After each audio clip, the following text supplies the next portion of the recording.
Hello and welcome to the 9th episode of Renaissance Weekly. So glad you could join us. For those who don't know what the Renaissance Club is a non-profit rehabilitation clubhouse for adults with mental illness. We're your co-anchors, I'm Michael Closey, and Michael D'Annunzio.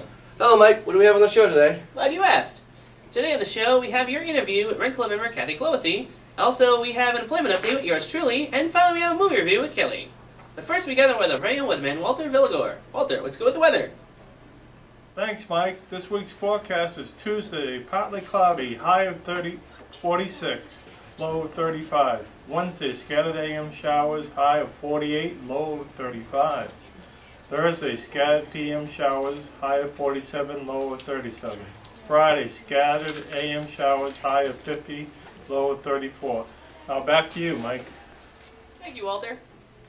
Yesterday was Martin Luther King Jr. Day, and in celebration, we want to lead you some facts about that. Martin Luther King Jr. Day is an American federal holiday, marking the birth of the year Martin Luther King Jr.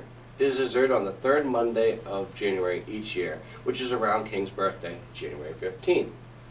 The idea of Martin Luther King Jr. Day as a holiday was promoted by the labor unions in contract negotiations after King's death.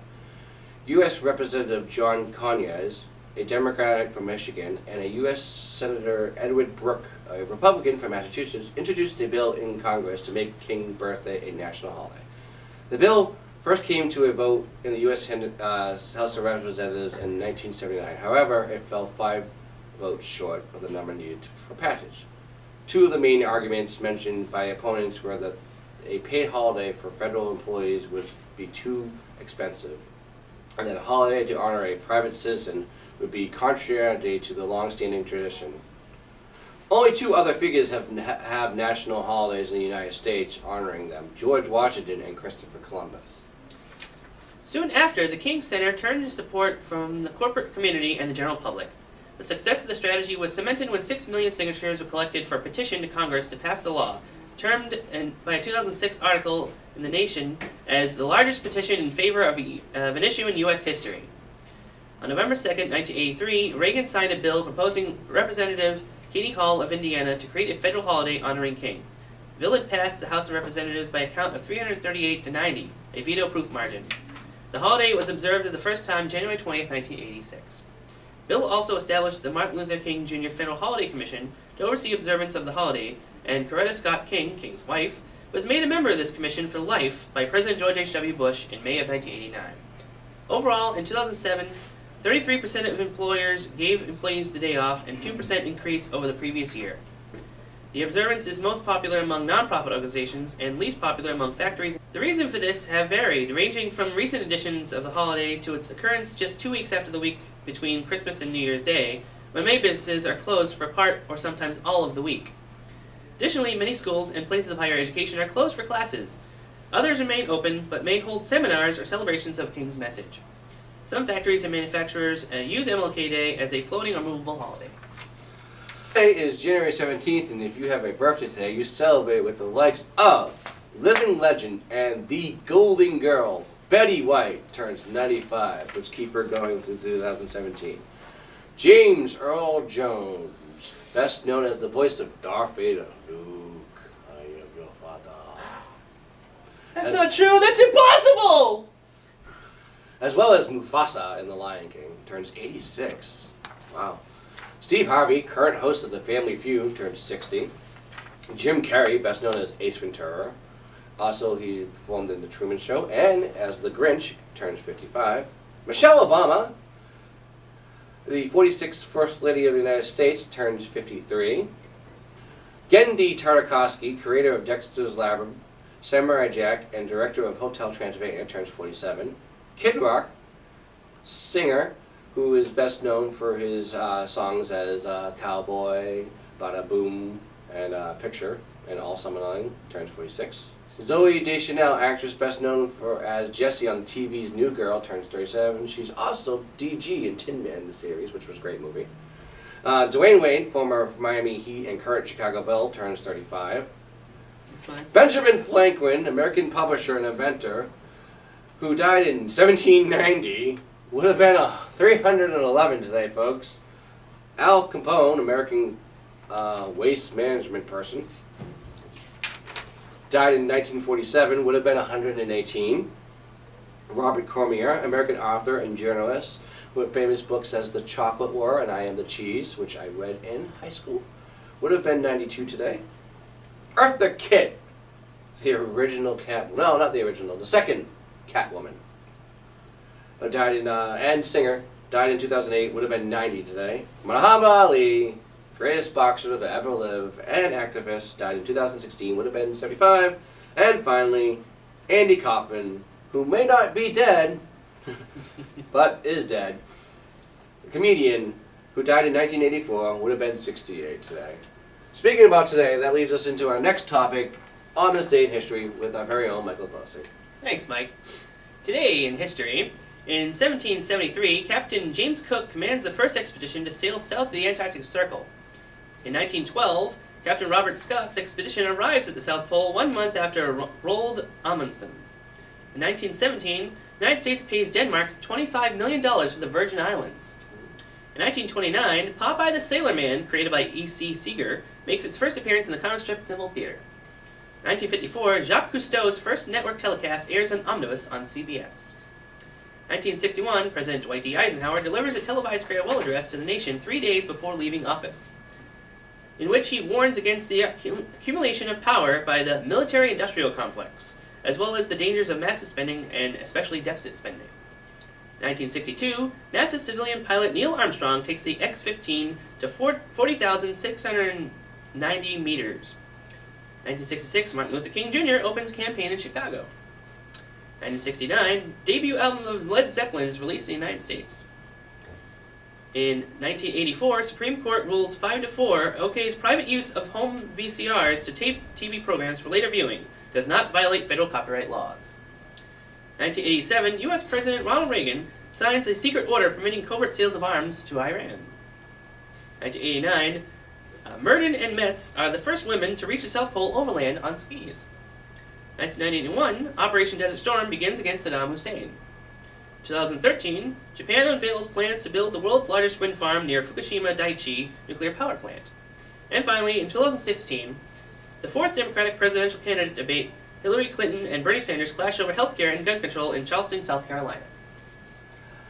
Wow, I was not aware of those dates in history. Thanks, Mike. You're welcome. You know, Mike, here at the Renaissance Club, we do a lot of work, but we also combine work with pleasure, which is where our social events come into play. Last week, we played Texas Hold'em Poker and Chess and Checkers. So now it's time for my interview with Ren Club member Kathy Closey. Recording.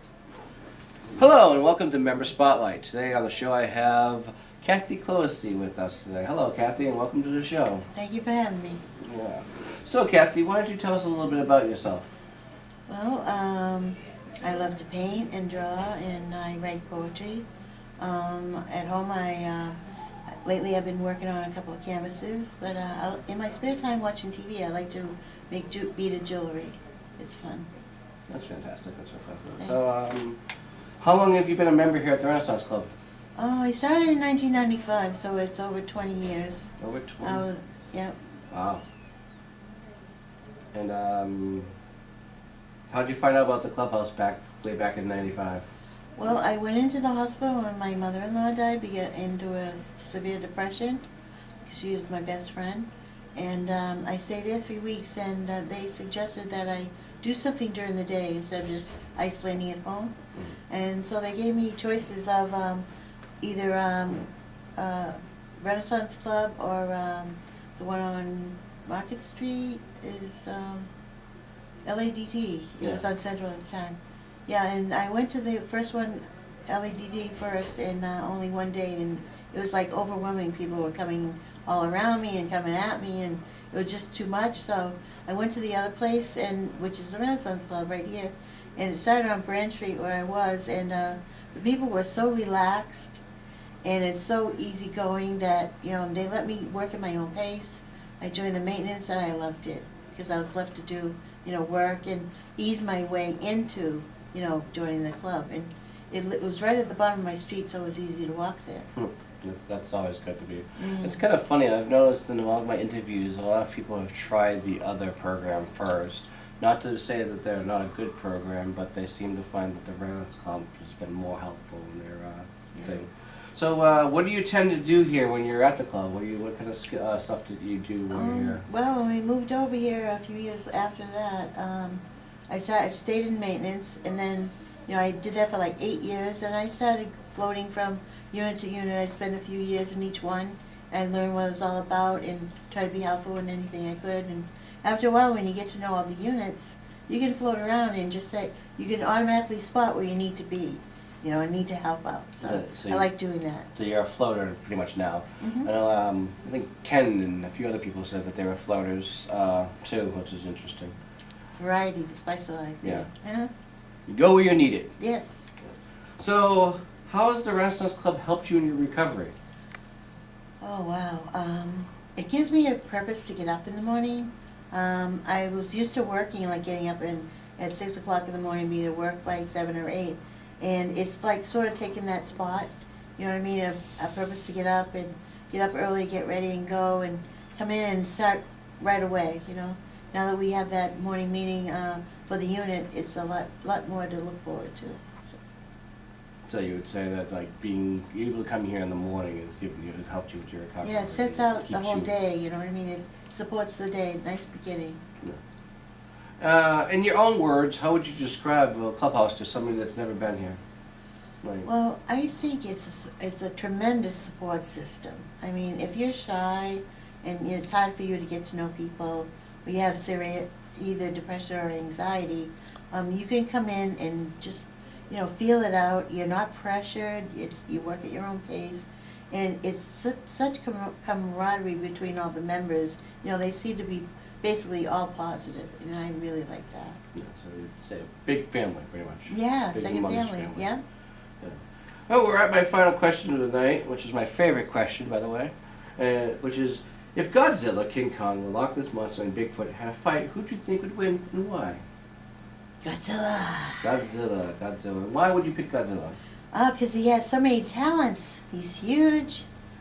He's ferocious. He has fire. I mean, he has it all. Is it all? Well, that puts our total at the Loch Ness Monster has 4 now. King Kong has 2. Godzilla is now in the lead with 5. Yay, Godzilla. Bigfoot has still got 1. And we're hopefully soon going to find out the end of the results because we're going to simulate this on a PlayStation game app and see who's the actual winner. And we'll let the people know who win. Well, thank you for joining me, Kathy. It was a pleasure talking to you. If you or someone you know lives in the Lowell area, is over 18 and is diagnosed with a mental illness, come on by to the Renaissance Club, which is located at 176 Walker Street on the 2nd floor, or call us at 978-454-7944 and ask to speak to Elaine or Betty. Remember, Clubhouse works. It's really fantastic to see how Clubhouse has helped so many people. It's now time for my employment update. Here in employment, we had another successful year bell ringing for the Salvation Army. In fact, we had 12 members finish the season. We continue to look for more job opportunities from other places. Soon, some of our members will be starting a waiving job at Liberty Tax. Our Sons Club member George Stamus got a job at Neshoba Valley as a ski lift operator. And finally, the Pod, which is the Big Brother Big Sister Donation Center, hired a few new members. I'm one of them. So if you're someone who is looking for reliable workers, please contact us at 978-454-7944 and ask to speak to Chelsea, our employment coordinator. Remember, we've got Renaissance workers waiting. And now, here's Kelly with the movie review. My name is Kelly, and I'm here today to give you a movie review about the movie Sing. I've seen a lot of hype on television about this movie, so I wanted to check it out. Dapper koala Buster Moon presides over a once grand theater that has fallen on hard times. An eternal optimist and a bit of a scoundrel, he loves his theater above all and will do anything to preserve it. Facing the crumbling of his life's ambition, he takes one final chance to restore his fading jewel to its former glory, introducing the world's greatest singing competition. 5 contestants emerge: a mouse played by Seth MacFarlane, a timid elephant played by Tori Kelly, a pig played by Reese Witherspoon, a gorilla named Taron Egerton, and a punk rock porcupine played by Scarlett Johansson. Overall, I thought the movie was great. I encourage you to take your children to go see it. I think they'll really enjoy it. I give this movie 5 out of 5 stars. Man, the only thing I liked about that movie Sing was Seth MacFarlane as the mouse. So, Mike, what do you call a magical owl? I don't know, Mike. What do you call a magical owl? Houdini! Well, that's all the time we have for today. I'm Michael Pelosi. And I'm Michael D'Annunzio. Thanks for joining us here once again at Renaissance Weekly. Remember, folks, life always offers you a second chance. It's called tomorrow.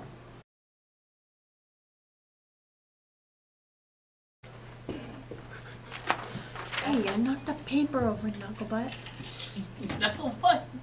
That's on camera right now. That's alright. Martin Luther King Jr. Day is a It said your name, but I was like, Yeah, just float with it. The reason for this is, Yes, he messed up. Yeah.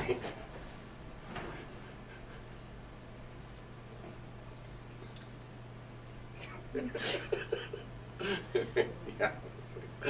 I couldn't help it. I'm sorry. McConaughey directed the movie. Matthew McConaughey. American publisher and inventor and politician Benjamin Franklin, who was the sixth president. the sixth president of Pennsylvania. George W. George Washington. Let me read that part over again. The likes of the legend. I said legend. Let's read that over again. How about Cut. All bad. All bad. All bad.